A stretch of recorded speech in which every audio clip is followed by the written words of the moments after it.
کہ جب انسان کا نکاح ہوتا ہے تو اس کے لیے ساس اور سسر بھی ماں اور باپ کا درجہ رکھتے ہیں۔ گویا نکاح کے بعد انسان کی 2 مائیں اور 2 باپ ہو گئے، اور بیوی کی بھی 2 مائیں اور 2 باپ ہو گئے۔ اب اگر شریعت کی بتائی ہوئی اس بات پر ہم عمل کریں اور لڑکی اپنی ساس کو بھی اپنی ماں کی نظر سے دیکھے، سسر کو اپنے باپ کی نظر سے دیکھے، تو کوئی درمیان میں پریشانی آ ہی نہیں سکتی۔ پریشانی تب شروع ہوتی ہے کہ جب وہ ماں کی بات کو تو آرام سے برداشت کر لیتی ہے اور ساس کی سمجھانے والی مشورے کو بھی وہ برا سمجھتی ہے، یا دوسری طرف ساس اگر بہو کو اپنی بیٹی کی نظر سے دیکھے تو درمیان میں کوئی پریشانی آ ہی نہیں سکتی۔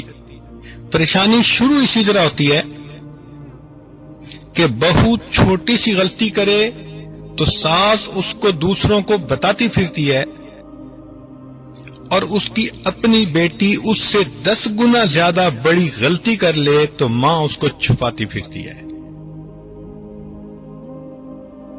تو معلوم ہوا کہ اگر ساس اور سسر کو ماں اور باپ کا درجہ دیا جائے اور بہو کو بیٹی کا درجہ دے دیا جائے تو گھر کے اندر کے مسائل خود بخود حل ہوتے چلے جائیں گے۔ تو دیکھیے شریعت نے ہمیں کتنا اچھا اصول بتایا۔ ایک چیز اور ذہن میں رکھیے کہ ہمارے اس ماحول معاشرے کی بچیاں جب اپنے گھروں سے رخصت ہوتی ہیں تو 99% بچیوں کے ذہن میں یہ بات ہوتی ہے کہ ہم نے اپنا گھر بسانا ہے۔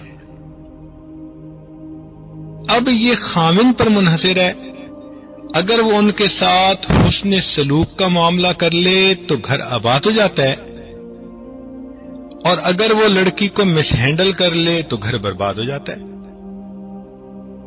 تو معلوم ہوا کہ دونوں کو چاہیے، ہسبینڈ کو اور وائف کو، کہ اپنے گھر کو آباد کرنے کے لیے پوری کوشش کریں۔